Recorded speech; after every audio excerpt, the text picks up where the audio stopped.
Hello friend, welcome back to study wire YouTube channel. और ये जो विज्ञान की सीरीज़ चला रहे हैं हम स्पेशली एमपी पुलिस 2021 के लिए, उसका लेक्चर नंबर 13 है। अभी तक हम टोटल 12 लेक्चर अपलोड कर चुके हैं और हर लेक्चर में हम टोटल 30 इंपॉर्टेंट क्वेश्चन देखते हैं और 30 इंपॉर्टेंट क्वेश्चन के साथ अदर जितने भी फैक्ट हो, 5 फैक्ट, 8 फैक्ट, 10 फैक्ट जो पेपर में आने की बहुत बहुत संभावनाएं होती है, वो सारी चीज़ें हम इसमें डिस्कस करते हैं। कहने का मतलब कि हर वीडियो में कम से कम 100 प्लस क्वेश्चन आपके तैयार होते हैं और ये सीरीज़ जब तक आपका एग्जाम नहीं होता तब तक चलते रहेगी। अभी तक हम इसमें काफ़ी कुछ क्वेश्चन करा चुके हैं, तो आपने देखा ही होगा। और ये डेली शाम को 9 बजे अपलोड होती है रात में, तो आप इसे कंटिन्यू रखिए, बहुत ज़्यादा फ़ायदा इसका मिलेगा। और अगर आप इसे टोटल कंप्लीट कर लेते हैं तो मैं गारंटी तो नहीं पर वारंटी 99% हम ये बोल सकते हैं कि इससे बाहर से कोई भी क्वेश्चन आपको देखने को नहीं मिलेगा। चाहो तो आप प्रैक्टिस सेट लगा लो या तो कोई भी पेपर आप दोगे उसमें, ठीक है। तो आइए लेक्चर स्टार्ट करते। पर एक छोटी चीज़ मैं पहले बता दूं यार कि थोड़ी सी मेरी तबीयत ख़राब है आज, है ना। हल्का फीवर है, तो हो सकता है साउंड में थोड़ी बहुत प्रॉब्लम हो, थोड़ा एडजस्ट कीजिएगा, है ना। तो इस लेक्चर का सबसे पहला क्वेश्चन हो जाएगा 361वें नंबर का। और हम ये बोल सकते हैं कि अभी तक हम टोटल पिछले जो लेक्चर थे उनमें 360 क्वेश्चन कंप्लीट कर चुके हैं, ठीक है। तो इस लेक्चर का पहला क्वेश्चन जो कि 361वें नंबर का होगा कि यदि v/i का मान एक नीतांक है तो वह क्या कहलाता है, ठीक है। तो हम जानते हैं कि ओम का नियम होता है, तो ओम का नियम से आप परिचित है। v बराबर से क्या होता है, IR होता है ओम का नियम। आई गुणे में इधर आएगा तो पक्षांतर करेंगे तो v/i बचेगा और v/i बराबर से क्या जाता है, r। तो हमसे ये पूछा कि v/i का मान एक नीतांक है और नीतांक क्या है, वो r है। और r को हम किस नाम से जानते हैं, तो प्रतिरोध के नाम से जानते हैं। तो ऑप्शन नंबर डी हो जाएगा यहाँ पर राइट आंसर। तो इस प्रकार के क्वेश्चन बन सकते हैं ना एग्जाम में। अगला क्वेश्चन देखते हैं, क्वेश्चन नंबर 362 आ जाएगा कि रिक्त स्थान में सबसे उपयुक्त विकल्प भरें, ठीक है। तो अब देखो, सबसे पहले तो हम क्वेश्चन पढ़ते हैं। यहाँ पर ये दिया है कि एक तत्व खालिस्तान अवस्था में आने पर स्थिरता प्राप्त कर लेता है। बहुत अच्छा क्वेश्चन है, 10वीं की एनसीईआरटी अगर पढ़ी होगी तो ये बन पाएगा। तो कोई भी एक तत्व होता है खालिस्तान अवस्था में आने पर स्थिरता प्राप्त कर लेता है। तो पहला ऑप्शन है केवल एक डुप्लेट, सेकंड ऑप्शन है केवल एक ऑक्टेट, थर्ड ऑप्शन है एक डुप्लेट या ऑक्टेट और फोर्थ ऑप्शन है एक हेप्टेट, ठीक है। तो ऑप्शन नंबर सी यहाँ पर है राइट आंसर की एक डुप्लेट या एक ऑक्टेट। एक्चुअल में होता है क्या है, तो थोड़ी चीज़ समझने की कोशिश करना कि सपोज ये एक आवर्त सारणी है, ठीक है। इसके लिए थोड़ा सा आपको कॉमन सेंस और साथ में थोड़ी सी केमिस्ट्री की समझ है तो ही आप इसे कर पाओगे। और साथ में पीरियोडिक टेबल की, ये पीरियोडिक टेबल होता है। आप जानते हैं कि ये जो 18वां वर्ग होता है, लास्ट में 18वां वर्ग, यहाँ पर अक्रिय गैसें होती है जिसे नोबेल गैस के नाम से भी जानते हैं, helium, neon, argon, krypton, xenon और रेडॉन। जस्ट उसके इस साइड अगर हम देखें तो यहाँ पर क्या होता है हमारे पास, जस्ट यहाँ पर क्या होता है, फ्लोरीन होता है, फिर उसके बाद क्लोरीन होता है, ब्रोमीन होता है, आयोडीन होता है। इसमें एक इलेक्ट्रॉन की क्या होती है, कमी होती है। तो जैसे ही एक इलेक्ट्रॉन प्राप्त करता है और ये अगले वर्ग में चला जाता है, मतलब अक्रिय गैस में चले जाता है, मतलब ये क्या कर लेता है, तो एक ऑक्टेट पूरा कर लेता है या फिर हम उसे बोल सकते हैं एक डुप्लेट पूरा कर लेता है। जैसे हम बोलते हैं कि क्लोरीन, ऑक्सीजन की बात करते हैं तो ऑक्सीजन हमेशा O2 रहता है, तो इसको हम डुप्लेट के नाम से जानेंगे। और ऑक्टेट का मतलब है कि ये कि इलेक्ट्रॉन ग्रहण करके, दो इलेक्ट्रॉन ग्रहण करके ऑक्सीजन क्या किसके जैसा बन जाता है, तो यहाँ पर नियॉन के जैसे बन जाता है, तो हम उसको बोलते हैं कि ऑक्टेट पूरा करना। तो यहाँ पर दो चीज़ें हम बोल रहे हैं कि डुप्लेट का मतलब होता है कि O2 का हम O2 इसलिए लिखते हैं क्योंकि एक में बाहरी कोष में 6 इलेक्ट्रॉन होते हैं, दूसरे में भी 6 इलेक्ट्रॉन होते हैं, ठीक है। तो ये दो सहसंयोजी बंध बनाता है, मतलब दो इलेक्ट्रॉन इधर से यहाँ दे देंगे और दो यहाँ से यहाँ ले लेगा, तो O2 का निर्माण करता है, तो इसको हम डुप्लेट बोल रहे हैं। और ऑक्टेट का मतलब होता है कि अगर ये ऑक्सीजन है, दो इलेक्ट्रॉन अगर बाहर से ले ले तो ये अपना ऑक्टेट पूरा कर लेता है, मतलब ये दोनों ही कंडीशन सही है। इसलिए ऑप्शन नंबर सी हो जाएगा राइट आंसर कि केवल एक तत्व खालिस्तान अवस्था में आने के लिए खालिस्तान अवस्था में आने पर स्थिरता प्राप्त कर लेता है, तो एक डुप्लेट या ऑक्टेट, ठीक है। बहुत अच्छा क्वेश्चन में से एक है, हो सकता है आपको थोड़ी बहुत समझने में दिक्कत हो तो याद भी रख सकते हैं आप इसे। अगला क्वेश्चन है 363वें नंबर का कि मैग्नीशियम रिबिन को जलाने से सफेद रक्त, यहाँ गलत लिखा रक्त है ना, रंग आएगा, सफेद रंग उत्पन्न होता है। तो ये आपको पहले तो यही याद रखना है कि मैग्नीशियम रिबिन को जब जलाते हैं तो कैसा रंग उत्पन्न होता है, तो सफेद रंग उत्पन्न होता है, जिसे खालिस्तान बनाने के लिए पानी में घोला जाता है। अब देखो, हमने सबसे पहले हमारे पास मैग्नीशियम था, तो मैग्नीशियम का फॉर्मूला क्या होता है, Mg होता है, ये आपने याद रखा। अब जब Mg को जलाएंगे तो हम मैग्नीशियम ऑक्साइड बनेगा, मतलब MgO बनेगा, मैग्नीशियम ऑक्साइड बन गया। अब बोल रहा है कि जिसे खालिस्तान बनाने के लिए पानी में घोला जाता है। अब देखो, हमारे पास Mg था, समझना कि Mg था, हमने इसे जैसे ही जलाया, ठीक है, इसको अगर हम जलाते हैं तो जलाएंगे तो ऑक्सीजन की उपस्थिति में होगा, O2 की उपस्थिति में, तो बन जाएगा क्या, MgO बन जाएगा, तो ये मैग्नीशियम ऑक्साइड बन गया। अब ये मैग्नीशियम जो ऑक्साइड है, इसको अगर हम पानी में घोले, मतलब H2O में घोले, तो मैग्नीशियम को जब पानी में घोला जाता है तो ये बनता है MgOH होल ट्वाइस बनता है, OH होल ट्वाइस बनता है, जिसको हम बोलते हैं मैग्नीशियम हाइड्रा ऑक्साइड। तो ऑप्शन नंबर सी है यहाँ पर राइट आंसर। कि जब मैग्नीशियम था, मैग्नीशियम को ऑक्सीजन में जलाया तो मैग्नीशियम ऑक्साइड बना, जो कि सफ़ेद रंग का एक पदार्थ होता है या फिर पाउडर होता है। फिर मैग्नीशियम ऑक्साइड को जब पानी में मिलाएंगे तो मैग्नीशियम हाइड्रोक्साइड बनेगा। तो पूरी क्रिया वही लिखी हुई है कि मैग्नीशियम रिबन को जलाएंगे तो सफ़ेद रंग उत्पन्न होता है, ठीक है, मतलब मैग्नीशियम ऑक्साइड बना। और जिसे खालिस्तान बनाने के लिए पानी में घोला जाता है, तो मैग्नीशियम ऑक्साइड को पानी में घोलेंगे तो मैग्नीशियम हाइड्रोक्साइड बनेगा। तो ऑप्शन नंबर सी यहाँ पर हो जाएगा राइट आंसर। इसमें और भी सारी चीज़ें याद रखना। अब देखो मैग्नीशियम की बात हो रही तो मैं थोड़ा सा मैग्नीज में और मैग्नीशियम में अंतर, ठीक है, ये होता है मैग्नीशियम की बात करें तो Mg मैग्नीशियम होता है, परंतु अगर मैग्नीज की बात करूं तो ये होता है Mn, ठीक है। अंतर याद रखना कि मैग्नीशियम की बात करें तो Mg और मैग्नीज की बात करें तो Mn। अब अगर हम मैग्नीज की बात करें तो यहाँ पर याद रखना कि जैसे मैग्नीशियम ऑक्साइड बनता है MgO बनता है, वैसे मैग्नीशियम डाइऑक्साइड बनता है, ठीक है।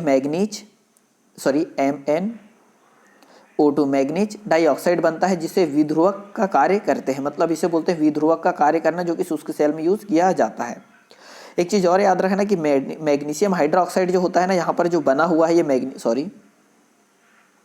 ये मैग्नीशियम हाइड्रोक्साइड जो बना है, जिसका फॉर्मूला क्या है हमारे पास MgOH होल ट्वाइस, ठीक है। तो ये मैग्नीशियम हाइड्रोक्साइड जो बना है, इसको एक नाम और से जानते हैं, जिसे कहा जाता है मिल्क ऑफ मैग्नीशिया। क्योंकि मैं नहीं चाह रहा कि कुछ चीज़ें छोड़ूं, है ना, हो सकता है लेक्चर लंबा हो, कोई दिक्कत नहीं उसमें। मैग्नीशियम हाइड्रोक्साइड जो होता है इसे कहा जाता है मिल्क ऑफ मैग्नीशिया। तो आपसे अगर क्वेश्चन पूछे कि मिल्क ऑफ मैग्नीशिया किसे कहते हैं, तो मैग्नीशियम हाइड्रोक्साइड को। अगर इसका कलर पूछे कि मैग्नीशियम हाइड्रोक्साइड किस कलर का होता है, तो सफ़ेद कलर का होता है, ठीक है, श्वेत होता है। और अगर आपसे पूछ ले कि मैग्नीशियम हाइड्रोक्साइड जो आपको दिया है, ठीक है, MgOH होल ट्वाइस, ये क्षार है या अम्ल, तो ये एक क्षार होता है, ठीक है। ये क्या होता है, एक क्षार होता है। और इसके अगर पीएच मान की बात करें तो इसका पीएच मान कितना होता है, 10। मैग्नीशियम हाइड्रोक्साइड का पीएच मान कितना होता है, 10 होता है, ये आपको याद रखना है। और ये मैग्नीशियम हाइड्रोक्साइड जो है, ठीक है, मैग्नीशियम हाइड्रोक्साइड मतलब MgOH whole twice. Magnesium hydroxide का एक इंपॉर्टेंट पॉइंट है, इसे तो आपको याद रखना ही रखना है कि सीरा जो होता है, आपने कभी शक्कर बनते देखी होगी, चीनी बनते देखी होगी, नहीं भी देखी होगी तो थोड़ा सर्च कर लेना, नेट पे मिलेगा आपको, कि जब सीरा से चीनी के निष्कर्षण में मैग्नीशियम हाइड्रोक्साइड का उपयोग किया जाता है, तो मैग्नीशियम हाइड्रोक्साइड का यूज़ कहाँ किया जाता है, तो सीरा से चीनी के निष्कर्षण में मैग्नीशियम हाइड्रोक्साइड का यूज़ किया जाता है। एक चीज़ और याद रखना कि आप जो इनो पीते हैं, ठीक है, जो इनो पीते हैं तो उसमें पेट की अम्लता को दूर करने में भी मैग्नीशियम हाइड्रोक्साइड का यूज़ होता है, ठीक है, ये आपको याद रखना है। अगला क्वेश्चन 364वां हो जाएगा कि फसल के पौधे के वे समूह जो वनस्पतिक पद्धति से उपजते हैं, ठीक है, मतलब यहाँ पर ये 4 समूह दे रखे हैं। पहले देखो, फसल के पौधे के समूह दिए हैं जो वनस्पति पद्धति से उपजते हैं, तो पहला ऑप्शन हो जाएगा आलू, पपीता, केला। सेकंड ऑप्शन है गन्ना, आलू, केला। थर्ड ऑप्शन है मूंगफली, सहजन और काजू। फोर्थ ऑप्शन है प्याज, धनिया और नींबू। ऐसा कौन सा ग्रुप है जो कि वनस्पति पद्धति से उपजते हैं? तो इन चारों ऑप्शन में आपको एक चीज़ कॉमन दिख रही है कि अगर आप खेती से जुड़े हुए हैं, आप खेती को अच्छे से जानते हैं, समझते हैं, तो आपने देखा होगा कि जो गन्ना होता है इसकी जड़ लगाते हैं तो गन्ना उग जाता है। आलू को अगर हम आलू खुद लगाएं तो आलू उगता है, और केले की जड़ लगाएं तो भी केला उगता है। कहने का मतलब ये तीनों के तीनों जो फसल है, ये एक ऐसी फसलें हैं जो कि हम जड़ अगर लगाएं तो ये उपजता है, इसलिए ये हो जाएगा इसमें राइट आंसर की फसल के पौधों के वे समूह जो वनस्पतिक पद्धति से उपजते हैं, तो ऑप्शन नंबर सेकंड होगा राइट आंसर, ठीक है।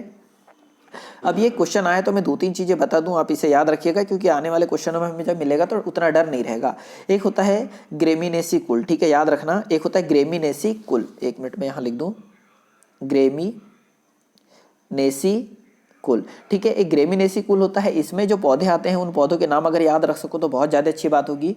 गन्ना, चावल, ज्वार, बांस, मक्का और गेहूं, ठीक है। याद रखना कि ग्रेमिनेसी कुल के अंतर्गत कौन कौन आता है। गन्ना आता है, चावल आता है मतलब धान, ज्वार आती है, बांस आता है, मक्का और गेहूं आता है कौन, ग्रेमिनेसी कुल के अंतर्गत, ठीक है। और जो ग्रेमिनेसी कुल होता है इसमें एक बीजपत्री पौधा होता है, ठीक है, मतलब जो आप उसका फल निकालोगे तो वो एक बीजपत्री रहेगा।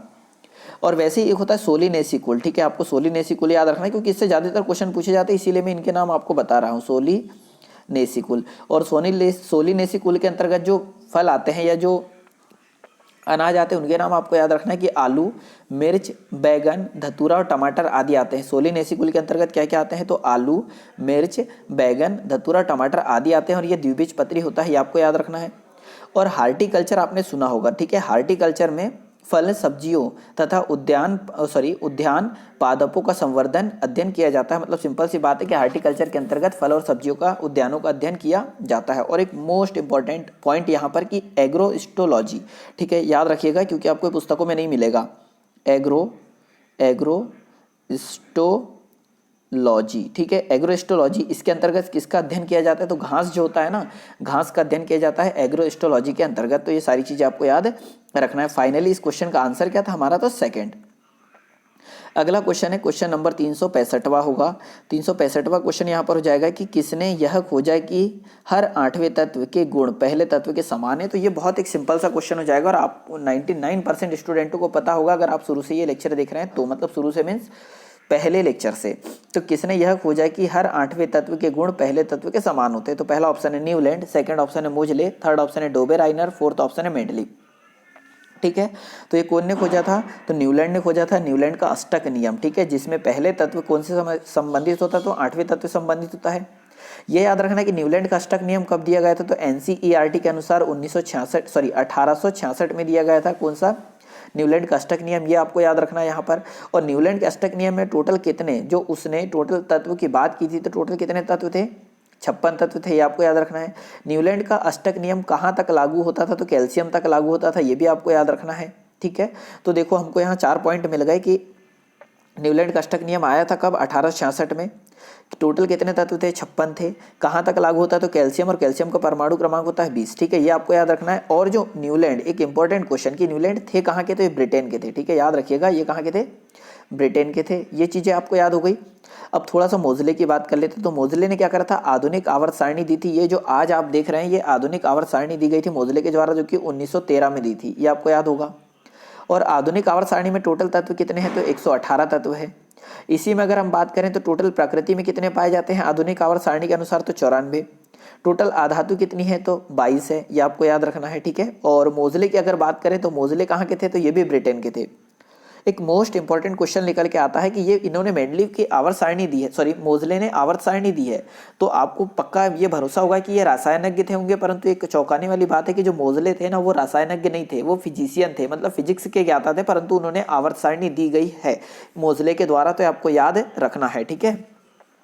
अब बात आ जाती है डोबेराइनर की। तो इसके बारे में भी चीज़ें याद रख ही लो, क्योंकि आप पढ़ोगे अलग अलग तो दिक्कत होगी, है ना। परंतु हम यहाँ क्वेश्चन ही नहीं करा रहे, हमको मैक्सिमम चीज़ें सिखाना है।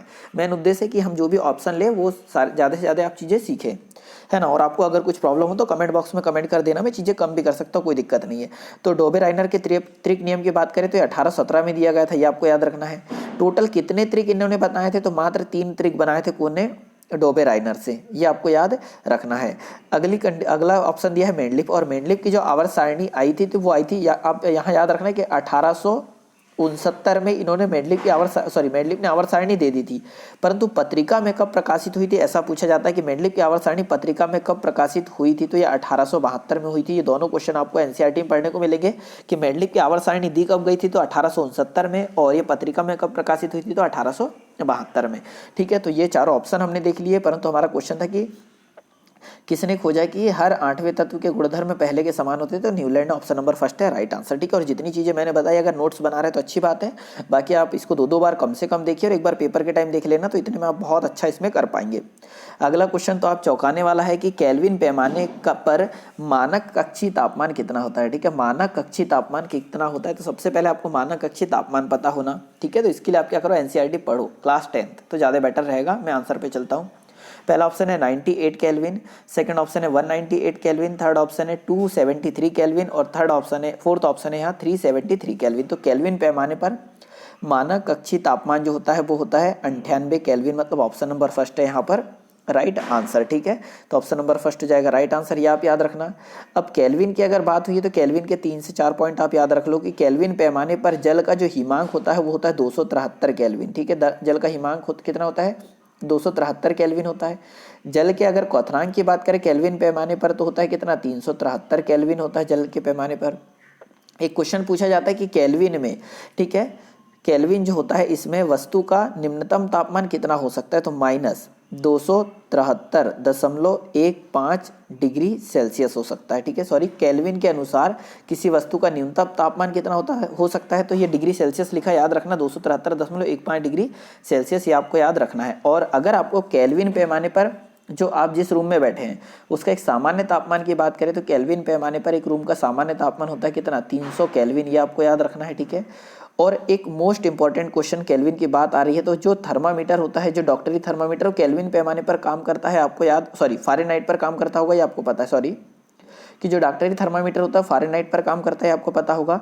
तो उस जो पैमाना होता है जिसे हमारा टेम्परेचर मापा जाता है डॉक्टर के द्वारा, वो कहाँ से कहाँ तक काम करता है, तो ये आपको याद रखना है कि 96 फ़ारेनहाइट से, ठीक है, 96 डिग्री फ़ारेनहाइट से 110 डिग्री फ़ारेनहाइट तक काम करता है। कौन सा, और ये क्वेश्चन काफ़ी बार रिपीट हुआ, हो सकता है आपने नहीं पढ़ा हो, कि जो डॉक्टरी थर्मामीटर जो होता है जिसे डॉक्टर यूज़ करता है, वो कहाँ से कहाँ तक का तापमान मेजर कर सकता है, तो 96 डिग्री फ़ारेनहाइट से 110 डिग्री फ़ारेनहाइट तक मेजर कर सकता है, ठीक है। तो इस क्वेश्चन का इतना ही, पर क्वेश्चन हमारा था क्या कि केल्विन पैमाने पर मानक कक्षीय तापमान कितना होता है, तो 98 केल्विन।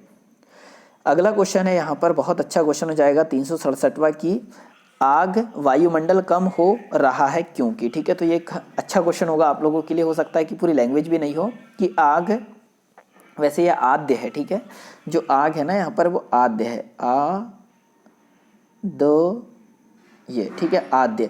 तो आद्य वायुमंडल कम हो रहा है क्योंकि, तो पहला ऑप्शन है हाइड्रोजन परमाणु कुछ ही थे, सेकंड ऑप्शन है हाइड्रोजन परमाणु सक्रिय थे और अधिक संख्या में थे, थर्ड ऑप्शन है ऑक्सीजन परमाणु अधिक थे, और फोर्थ ऑप्शन हो जाएगा नाइट्रोजन परमाणु अधिक थे। तो ऑप्शन नंबर सेकंड है यहाँ पर राइट आंसर, कि आद्य वायुमंडल कम हो रहा है क्योंकि हाइड्रोजन परमाणु सक्रिय थे और अधिक संख्या में थे, ठीक है, ये आपको याद रखना है। और यहाँ पर ये हाइड्रोजन आया है, तो हाइड्रोजन के बारे में दो तीन चीज़ें याद रख लो, कि इसकी खोज की थी हेनरी कैवेंडिश ने।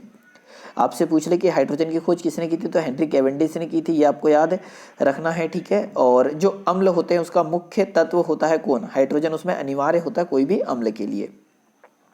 अगला क्वेश्चन 368वां हो जाएगा, कि इनमें से कौन सा एक रासायनिक परिवर्तन है, जो आपको चार ऑप्शन दे रखे हैं, इनमें से ऐसा कौन सा है जो कि रासायनिक परिवर्तन है।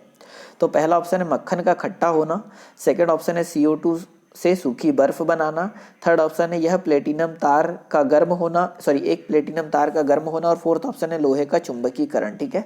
तो सबसे पहले आपको रासायनिक परिवर्तन और भौतिक परिवर्तन में अंतर समझ में आना चाहिए। तो देखो, रासायनिक परिवर्तन सिंपल सा ये है कि अगर आपने एक लकड़ी ली और उसे जला दी तो वो राख बन गई, उसी राख से आप लकड़ी नहीं बना सकते, ठीक है। जैसे आपने दूध लिया और उसमें नींबू डाल दिया तो वो दही बन चुका, वो उस दही से दूध नहीं बनाया जा सकता। तो एक ऐसा परिवर्तन जो एक बार हो गया पर दोबारा हम उसे उसी रूप में प्राप्त नहीं कर सकते, तो उसे रासायनिक परिवर्तन कहते हैं। परंतु भौतिक परिवर्तन का ऐसा कुछ मतलब है कि आपने पानी लिया और उसे बर्फ बना दिया, जब बर्फ को आप फिर से क्या करेंगे, गर्म करेंगे तो पानी बन जाएगा। तो ऐसा परिवर्तन जिसे एक साइड, अगर हमने जब बर्फ से पानी बनाया और पानी से फिर से बर्फ बनाए, तो ये इस प्रकार का परिवर्तन भौतिक परिवर्तन। और ऐसा परिवर्तन जो एक बार होने पर उसके रासायनिक गुण बदल जाते हैं तो उसे रासायनिक परिवर्तन कहते हैं। तो यहाँ पर मक्खन का खट्टा होना, अगर मक्खन एक बार खट्टा हो गया तो ये रासायनिक परिवर्तन है, उस खट्टे को मीठा नहीं किया जा सकता। तो कुछ होशियार यहाँ पर होंगे कि जो खट्टेपन को शक्कर मिलाकर क्या कर रहे होंगे, चीनी मिलाकर उसे मीठा कर रहे होंगे, तो ऐसा नहीं होता है ना। अगला क्वेश्चन हो जाएगा क्वेश्चन नंबर 369, 369 की अधातुओं में आमतौर पर सबसे बाहरी सतह में खालिस्तान इलेक्ट्रॉन होते हैं। बहुत अच्छा क्वेश्चन है। सबसे पहले तो पीरियोडिक टेबल आपको पता होना कहाँ पर है, उसके बाद आप इसे बहुत आसानी से कर सकते हैं कि अधातुओं में आमतौर पर सबसे बाहरी सतह सेल में खालिस्तान इलेक्ट्रॉन होते हैं। तो पहला ऑप्शन है 1, 2 या 3, सेकंड ऑप्शन है 5, 6, 7 या 8, और थर्ड ऑप्शन है 8, 9, 10, और फोर्थ ऑप्शन है 10 या 8, ठीक, सॉरी 10 या 18। तो देखो, सबसे पहले तो अगर हम सबसे बाहरी अधातुओं में आमतौर पर बाहरी सतह पर कितने सेल होते हैं, सबसे बाहरी सतह में खालिस्तान इलेक्ट्रॉन होते हैं, ये पीरियोडिक टेबल होता है। चीज़ें समझना, ये पीरियोडिक टेबल होता है। यहाँ अगर हम बात करें तो सबसे बाहरी सेल, अगर यहाँ लास्ट वाले की बात करें 18वें तत्व में, तो यहाँ बाहरी सेल में अगर हीलियम की बात करें तो जो हीलियम होता है इसके बाहरी कक्षक में होते हैं 2 इलेक्ट्रॉन, ठीक है। परंतु उसके बाद नीचे के जितने होते हैं सब में बाहरी कक्षक में कितने इलेक्ट्रॉन होते हैं, तो 8। इसका मतलब इससे पहले वाले में कितने इलेक्ट्रॉन होंगे, 7। इससे पहले वाले में कितने होंगे, तो 6। इससे पहले वाले में कितने होंगे, 5। तो ऑप्शन नंबर सेकंड है यहाँ पर राइट आंसर, कि अधातु जो कि इधर राइट साइड में होती है, ये आपको पता है। तो इसमें बाहरी कक्षक में कितने इलेक्ट्रॉन होते हैं, तो 5, 6, 7 या 8। ऑप्शन नंबर सेकंड हो जाएगा यहाँ पर राइट आंसर, ठीक है। तो आप पीरियोडिक टेबल बार बार देखो, इसे बार बार पढ़ो, आपको ये सारी चीज़ें और हर एक क्वेश्चन बनेगा, क्योंकि बेसिक कॉन्सेप्ट से रटने वाला क्वेश्चनों में से नहीं है। अगला क्वेश्चन है 370वां कि परमाणु की त्रिज्या का प्रयोग किसे मापने के लिए किया जाता है। तो देखो अगर कोई भी परमाणु है, ये मान लो परमाणु है, इसकी त्रिज्या अगर ये r का यूज हो रहा है तो त्रिज्या बढ़ने पर क्या होगा, परमाणु का आकार बढ़ेगा। तो पहला ऑप्शन है परमाणविक द्रव्यमान, सेकंड ऑप्शन है पहला ऑप्शन है परमाणविक संख्या, सेकंड ऑप्शन है परमाणविक द्रव्यमान, थर्ड ऑप्शन है परमाणविक आकार और फोर्थ ऑप्शन है परमाणविकता। तो परमाणु की त्रिज्या का प्रयोग परमाणु की त्रिज्या का प्रयोग किसे मापने के लिए किया जाता है, तो परमाणविक आकार, ऑप्शन नंबर सी हो जाएगा यहाँ पर राइट आंसर। ठीक है, तो ये एक नॉर्मल सा क्वेश्चन है, आपने इसे जरूर सॉल्व किया होगा। अगला क्वेश्चन है 371वां कि शक्ति का सूत्र है। इसको बार बार यूज करता हूँ पर मैं हर बार इस क्वेश्चन को एक अलग रूप में लाता हूँ। तो देखो हम शक्ति की अगर हम बात करें तो शक्ति बराबर से, ठीक है, शक्ति किसका मात्रक है, तो शक्ति खुद ही अपने आप में शक्ति है ना। तो शक्ति की अगर हम बात करें तो शक्ति बराबर से क्या होता है, तो कार्य बटे समय, कार्य, ठीक है। यहाँ अगर हम बात करें तो शक्ति बराबर से होता है क्या है, तो शक्ति बराबर से होता है कार्य बटे समय। ठीक है, तो कार्य या कार्य करने की दर को क्या कहा जाता है, तो शक्ति कहा जाता है। तो ऑप्शन नंबर सेकंड हो जाएगा यहाँ पर राइट आंसर। ठीक है, तो ये चीज़ें याद रखना, इसके बारे में हम काफ़ी पहले भी कई बार चर्चा कर चुके हैं। अगला क्वेश्चन देखते हैं 372वां, ये हो जाएगा यदि एल्यूमिनियम की संयोजकता 3 और ऑक्सीजन की 2 है तो एल्यूमिनियम ऑक्साइड का रासायनिक सूत्र होगा। ठीक है, तो एक अच्छा खासा क्वेश्चन है। तो इसने बोला कि एल्यूमिनियम की संयोजकता कितनी है, 3 है, ऑक्सीजन की संयोजकता कितनी है, 2 है। तो हम बात करें तो एल्यूमिनियम का सूत्र Al होता है, इसकी संयोजकता कितनी दे रखी है, 3, ऑक्सीजन की संयोजकता कितनी दे रखी है, तो अगर आपकी केमिस्ट्री अच्छी है तो आपको पता होगा ये ऑक्सीजन की संयोजकता 2 है। तो एल्यूमिनियम ऑक्साइड जब इन दोनों को मिलाएंगे तो बनेगा क्या, एल्यूमिनियम ऑक्साइड। तो याद रखना कि जो ऑक्सीजन की संयोजकता है वो एल्यूमिनियम के साथ लिखेंगे, मतलब यहाँ लिखते हैं Al2, मतलब यहाँ जो Al2 लिखा है ना, ये आने वाला जो तत्व है उसकी संयोजकता है, और O3 लिखते हैं तो बनेगा क्या, Al2O3 बनेगा। समझना कि एल्यूमिनियम की संयोजकता ऑक्सीजन के साथ लिखी जाती है और ऑक्सीजन की संयोजकता एल्यूमिनियम के साथ लिखी जाती है। ये चीज़ अगर आप याद रखोगे तो ज़्यादा अच्छी बात रहेगी। तो एल्यूमिनियम ऑक्साइड का फॉर्मूला Al2O3 होगा, मतलब ऑप्शन नंबर कौन सा है, डी हो जाएगा राइट आंसर। ठीक है, अब यहाँ पर 4-5 चीज़ें याद रखना क्योंकि आपको बहुत ज़्यादा सहयोग करेगी, हेल्प करेगी आगे चल के। कि एक होता है एल्यूमिनियम सल्फेट, ठीक है, क्या होता है, एल्यूमिनियम सल्फेट होता है। और आपसे पूछ लिया जाए कि एल्यूमिनियम सल्फेट का फॉर्मूला क्या होता है, तो एल्यूमिनियम सल्फेट का फॉर्मूला याद रखना आप, ये होता है Al2SO4 whole thrice into 18H2O। ठीक है, तो आपसे अगर कभी भी पूछा जाए कि एल्यूमिनियम सल्फेट का फॉर्मूला क्या होता है, तो एल्यूमिनियम सल्फेट का फॉर्मूला होता है Al2SO4 whole thrice into 18H2O। ठीक है, ये आप याद रखोगे। और अगर हम इसी की बात करें जो एल्यूमिनियम सल्फेट, इसे बता इसलिए रहा हूँ कि इसे एक नाम से जानते हैं, हेयर सॉल्ट। ठीक है, हेयर सॉल्ट। तो हेयर सॉल्ट अगर आपसे पूछे तो हेयर सॉल्ट किसे कहा जाता है, तो एल्यूमिनियम सल्फेट को हेयर सॉल्ट कहा जाता है।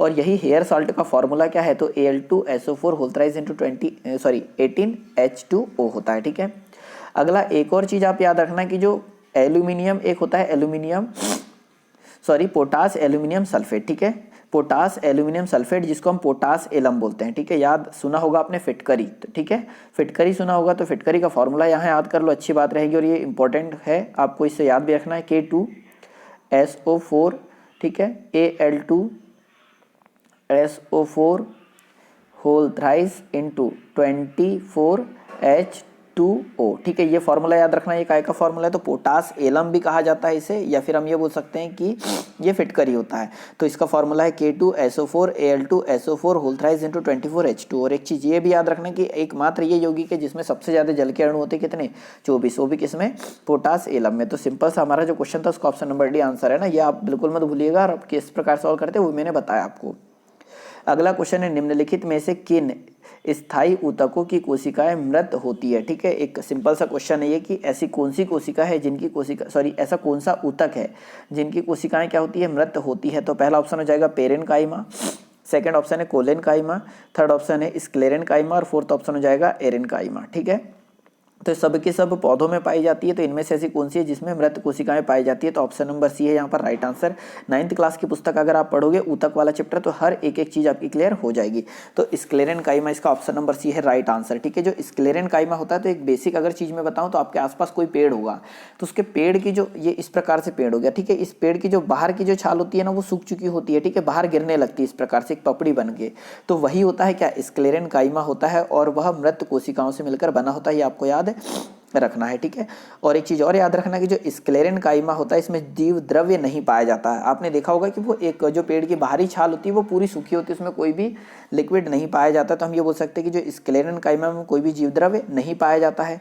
और एक चीज़ इंपॉर्टेंट ये याद रखना कि जो स्क्लेरेन काइमा होता है वो बनी किसकी होती है, तो लिग्निन के जमाव के कारण मोटी हो जाती है, ठीक है। तो स्क्लेरेन काइमा जो बाहर होती है पेड़ की छाल के बाहर या फिर हम बोल सकते हैं तने के बाहर, तो वो किसके कारण मोटी हो जाती है, तो लिग्निन के कारण मोटी हो जाती है। कौन, स्क्लेरेन काइमा, ये आपको याद रखना है। और एक इम्पॉर्टेंट चीज़ ये आपको याद रखना है कि वे भित्तियाँ इतनी मोटी होती है कि कोशिका के भीतर अंदर कोई आंतरिक स्थान नहीं होता है। स्क्लेरेन काइमा में आंतरिक स्थान कोई नहीं होता है और यह आंतरिक स्थान जो किसका बना होता है, तो लिग्निन का बना होता है। इसे हम बोलते हैं यह कॉर्टेक्स पेरिसाइकल संवहन बंडल में पाया जाता है, ठीक है। जो क्या, लिग्निन, यह जो है कॉर्टेक्स पेरिसाइकल संवहन बंडल में पाया जाता है, ये आपको याद रखना है। अब देखो एक चीज़ और याद रखना है कि आपने देखा होगा जो कमल का पौधा होता है वो तैरते रहता है, ठीक है, पानी में ऊपर तैरते रहता है। वो कौन से ऊतक के कारण होता है, तो देखो इस क्वेश्चन का हमारा आंसर तो सी हो गया, कन्फर्म है। अब आपको ये याद रखना है कि जो एरेन काइमा होता है, ठीक है, एरेन काइमा होता है जो भी पौधा जो पाया जाता है पानी के अंदर और वो ऊपर तैरते रहता है, तो किसके कारण पाया जाता है, तो एरेन काइमा के कारण पाया जाता है, ठीक है। तो एरेन काइमा, मान लो ये एक पौधा है तो इसके बीच में छोटे छोटे खालिस्तान पाए जाते हैं जिसके कारण ये ऊपर तैरते रहता है, ठीक है।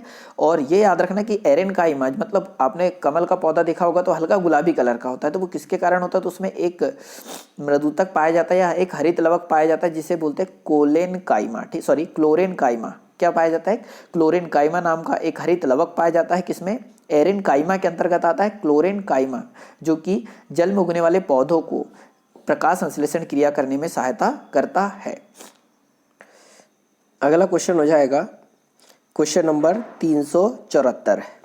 वृषण खालिस्तान में उदर गुहा के बाहर स्थित होता है, ठीक है। जो वृषण होते हैं वह खालिस्तान में उदर गुहा से बाहर स्थित होते हैं। तो पहला ऑप्शन हो जाएगा मूत्राशय, सेकंड ऑप्शन है अंडाशय, थर्ड ऑप्शन है योनि, फोर्थ ऑप्शन हो जाएगा अंड कोशिका की थैली, ठीक है।